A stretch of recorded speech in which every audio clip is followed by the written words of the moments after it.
Alrighty, so we're back again today on another Power Forward podcast. There's a lot of podcasts and a lot of names, and one time I actually put the wrong graphic on the right video, but that's okay. We're back either way. It doesn't have to be fancy, just has to be consistent. And you have to comment below, hit the like button, and subscribe to get the algorithm to work in our favor. So, Waylon, today we have two things we want to talk about: lead flow and how those little gnome wizards make junk mail work, and planning for problems. We're not going to go too long, but the longer you watch, again, the longer YouTube favors us in the algorithm. So stay on, even if you got a lot going on in the background. Waylon, let's tackle lead flow first. We're talking direct mail, face-to-face, generally final expense Medicare. It's not that big a difference. I'm an agent, and I want to sign up for a weekly lead order. Can you explain generally from a high level how this works? Definitely. So just to kind of talk about it structurally speaking, right? So you say, I'm joining Chris Smith's agency at Loyal. I want to get 20 direct mail leads a week in Pittsburgh, Pennsylvania, right? What we do at the IMO agency level, we then go to either our vendor or our internal mail house. We run data to run sustainability counts to see how many leads per week we can generate in that demographic. So for final expense, we're talking 50 to 80, generally speaking, 0 to 40 to 50,000 of income each year. Figure out the data. We run the historical response rates in those territories and areas. Once we have those numbers, we can pretty well target with the agent, hey, we can generate 20 leads a week, 80 leads a week, 180 leads a week, depending on territory. 7, none. Exactly.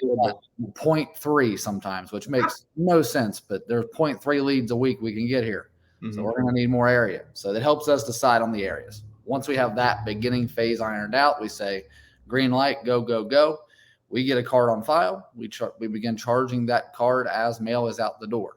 We're able to turn around mail within about 48 to 72 hours. So from print to off the printer into envelopes into homes. And Chris can speak pretty highly to this. You know, we've developed in this realm a lot. And, you know, one of the nice things now is we've been able to do first class in and first class out. So we're getting returns within about 14 to 18 days, which is a far cry from where we started. It used to be, you want to do a lead program? Well, give me about 4 weeks and we're going to start seeing leads. Now it's about 14 days. We start to see something, you know. It takes about 3 to 5 weeks to start to see some sustainability and inventory start to build and grow for agents. At the agency IMO level, it's our job to hold somewhat of an inventory. So, for example, if you are taking 25 leads a week, we like to have at minimum about 2 to 3 weeks of inventory. So 75-ish leads sitting for you come hell or high water, because inevitably there's going to be a week, there's going to be a month where returns just stink. And we don't know why. We can't explain it. Maybe it's because there's 800,000 pieces of mail in their mailbox from AEP, or it could be any of these reasons, right? Maybe the post service in Philadelphia, where Chris likes to work, shut down for a month. Who knows? But having the inventory helps sustain that agent through the bad times. But that's kind of the quick, you know, it goes from it goes from order to sustainability to mailing to return. And we just keep doing that cycle over and over and over again. Yep. So let's talk about what can disrupt that cycle. Just generally speaking, purely educational for agents that really should watch this when they place the lead order. I stopped my leads. I started my leads. I skipped my leads. I keep telling you every Friday when you charge my card, before you charge my card, don't charge my card for whatever reason. What kind of effect does that have on the flow of a direct mail program? Yeah. So, you know, any week that you don't allow your card to be charged or do not take leads, there's not mail going out the door. At least any mail program that needs to be sustainable, and only to sustain the program is to have the financial means to do so. It doesn't make sense to continue sending mail that can cost $500, $1,000, $2,000 a week per agent out the door in an area where you're not showing the wherewithal and the gall to buy the leads in the first place. So any week that you skip, any week that you don't purchase the leads that are there for you, well, the IMO typically is skipping you too, is the best way to look at it. You skip, you get skipped. And you might not feel that this week, next week, even this month, but 4 to 6 weeks down the road is about the timeline we always see. You're going to feel it. There's going to be a week where you quite literally have no leads, and then you're dead in the water. You have no leads for 2-3 weeks at a time. Yeah. And this business, it's a consistency-based business. You go 14 days with no leads, you're about done. Yeah. especially in that beginning period of time. I took the time, I'm not sure why I really did it, but I've seen proof of concept, so I kept doing it, is to take leads from my trunk, the glove box, the back seat, the attic, and put it back on a spreadsheet, give it to the appointment setter, and see what happens. Mhm. And this is in just one section of Philadelphia. I spreadsheeted over 500 unresolved direct mail leads. Now, an agent's going to watch this video and say, you wasted all that money on leads you never worked. We're not talking about all the money I've made from the leads, but that's just the consistency in ordering leads. And if all of a sudden we defaulted on our debt, the post office closed, and we stopped getting mail because of my consistency, and I have plenty of leads to be able to go work, but it's that inconsistency that can create difficulty. With a vendor, because most of the time, IMOs, FMOs, whatever letter you choose to identify as, they're not mailing it in-house all the time. Like there's a vendor that's involved. That's what they're good at. And if you're not mailing that territory, over how much time could an agent lose their territory? Yeah. So, I mean, the common vendors are RGI, Need a Lead, as far as the big branded places that IMOs, FMOs will use. Absolutely. Both of those print shops, they block off territories. And I would say most definitely with RGI, it can be extremely difficult from time to time to secure a territory. Mm-hmm. It's very valuable to be able to lock down, secure, and own a territory with RGI specifically because of that reason. And that's something that can't be taken for granted. You know, when you lock down a good territory at a good set cost, you want to do everything you can to hold on to it. And that's how the agent should be thinking as well. It's like, man, okay, I've got a set cost lead program in the counties I want. Like I got to do whatever I got to do to keep buying leads and keep this territory, because that is very valuable. I remember the buzzword, and I don't know how much I bought it, protected territory. Yep. Well, in all of Philadelphia, one agent wasn't going to have full protected territory of 6 million people and 120 direct mail leads a week. But in essence, the term was true, because as long as you were mailing your portion of that territory, the vendor protected it from somebody else. Yep. And if you start skipping, starting, stopping your leads, you might lose an area that you really enjoyed working, or was convenient, or was productive, or whatever. Let's talk real briefly filters. I remember when I was brand new, direct mail cost like $20 some. You could put it where it said this, it said that, it was mailed to her, not mailed to him, and it was still relatively affordable. What are your thoughts on filtering age, demographic, and micromanaging that kind of data? Sure. So the demographics are still the same. They haven't changed. That's why final expense has basically grown every year it's going to continue to grow as far as agent force, because the demographic's a massive demographic as well. We're talking, again, typically 50 to 80. Now, some agents do like to filter it down even more and say 60 to 80 or 65 to 82. The only agents that realistically are able to do that are working large metro areas, as Chris does with like Philadelphia. You can't do 65 to 81, 20 to 30,000 income if you're mailing in rural Ohio, where I'm from. Mm-hmm. It's like 19 people. And even if the response rate's 100%, that's only 19 leads. So it doesn't matter. It has to be an area where it's very data rich. So as far as demographics go and data goes, that's the most important thing, is recognizing and realizing that, we all want to work certain counties, whether it be where we're from or somewhere that we think is going to be better. But sometimes the data just doesn't support it. There's only so many 50 to 80-year-olds that make between $0 and $40,000 a year. And again, data isn't perfect either. We, conglomerate all the sources that we can to make sure that the mail is going to the right people. But I guarantee if you do a mail program, whether it be with your agency or just yourself, you're going to get a lead back that's 31 years old and be like, how in the heck did I get this? It just happens, right? Now, it doesn't mean don't go work it, but it happens. Or a lead that's 97. You're like, how in the world? And like, it doesn't make any sense, but it happens. Okay. Despite all of the efforts to not mail that person, because at an IMO level, especially, there's no incentive for you to give your agent a 97-year-old on a lead. No. It's not something you do because it's like, oh man, I can't wait to get one over on Chris this week and give him this person who's too old to qualify for anything. This is going to be great, because no one makes money in that scenario, but it does happen because of the data. So again, it's the same demographics as always been. It's 50 to 80, give or take, and anywhere from 0 to $40,000 of income. Again, in the larger areas with more data, more people, we've seen people do 55 to 79 or 60 to 82, just to get a little bit higher, floor on the age. And then also we'll kind of play with the income. They'll do the 20 to 40,000 to try to stay out of the direct express business. Now, again, not a perfect thing by any means. Mm-mm. It's not a perfect science. Income filters are not a perfect science, but they are available. So I also think, and I had that question asked to me last week, and it was a valid question. And they were asking if they should filter out that bottom tier of that income data. And I'm like, well, let me do the math and see what that really looks like. And if you filter out that bottom tier of income data, as accurate or inaccurate as it may be, you've now completely filtered out your entire dual eligible pool. Yep. Yep. During the time of year where you can write dual eligibles and you can write them proficiently and then put them in great plans, if you filter them out because you want a higher clientele, you just remove that entire opportunity potentially. Yeah, exactly. It's, I don't want to call it foolish, but the way that we've talked about it ad nauseum at this point, you have to be offering additional products, especially if you're in the senior market. Offering Medicare is a must do. And exactly that low income tier on that final expense lead is dual eligible heaven. Exactly. Let's talk exclusivity of the lead. Realistically, I think exclusivity might be a bit of a sham concept because there's no one making sure that your client or your potential client isn't filling out a lead from you, from the competition, from a captive agent. You can't control that. So exclusivity is a really relative concept. But there is some value in knowing that if I'm paying $40 this week for a lead, you're not going to sell it to somebody else in Philadelphia next week for $35, and the week after for $30, and the week after that for $25. Yep. What are your thoughts on exclusivity with direct mail?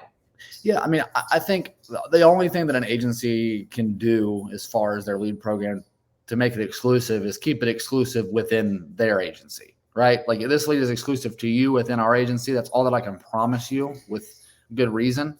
Like, with the amount of marketing that happens on a day in, day out basis now in comparison with what it was 5-10 years ago in the market, there's quite literally no way to promise an agent that this direct mail lead you're getting is going to be the only direct mail lead this person ever fills out. That's foolish, because if they've received mail from us or you from your campaign, that just means they've received mail from 20 other people. Yeah. It just might be different color postcards and be stamped a little bit differently, but it looks about the same. And then not to mention the digital marketing side of things. So they're getting bombarded with these things. So when I think of exclusivity at this point in the market, it just comes down to exclusive inner agency wise. You're not sharing that lead with 4 other guys that are in a downline of another agency or within the IMO or FMO. You can't be doing that. Speaking of exclusivity or people filling out leads multiple times, in the process of filtering 500 and some leads on our spreadsheet, I found Barry Carter on 57th Street probably 6 times. I don't think I've ever even seen the man, but he's filled out a lead every 90 days for the last 8 years. You can't control that kind of stuff sometimes, and you can't let that stuff get into your head because realistically speaking, we are talking about junk mail. Like, let's have a little bit of levity about the situation.